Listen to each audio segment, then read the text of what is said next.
My name is Abdul, and in this video I'll demonstrate you that how you can basically use STM32 Blue Pill to control the speed of an induction motor. So you can see that I am using STM32 over here, and which is connected with a variable resistor to control the speed of the motor. And here are two buttons. One is for uh, to start the motor, and the second one is to stop the motor. And there is also a LCD display over here which is used to check the frequency at which we are running our system. So this is an optocoupler stage. Optocoupler stage is basically, the purpose of this stage is to make sure that there is no reverse current coming from the driver side towards the controller. For example, if the current more than 25 milliamps comes into the pins of the STM32 controller, so there is a chance that the IC of STM32 may burn.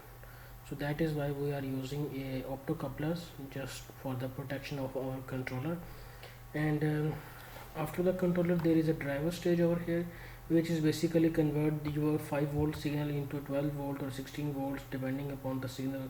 Over here I am using a 15 volt for the driver supply, which so for example, if I am providing a high signal using this optocoupler, so this driver will do that, it will convert the 5-volt signal into a 15-volt high signal for this MOSFET.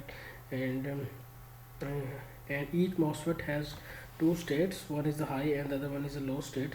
So there is a high, so this signal will turn on this high MOSFET, and the other signal will turn on this low MOSFET. So I am using basically 6 pulses to control the speed of my motor. So the motor is connected over here, which is basically connected in a star format.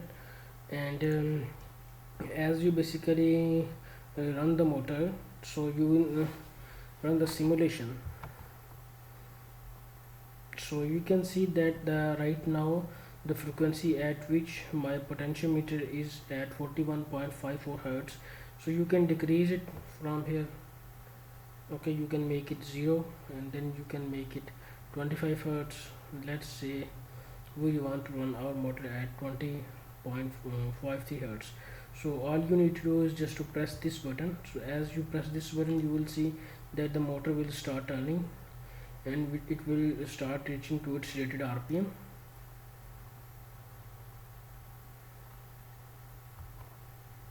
So now during the running, you can also change the speed, like you can increase its speed, take it to 50 Hertz.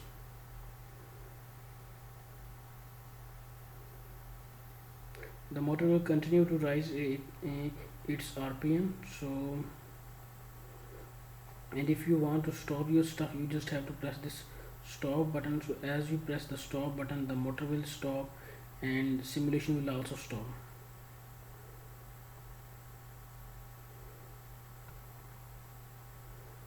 If you like my video, please like, share and subscribe. For the files, you can send a mail on my mail ID. I'll provide that link in the description.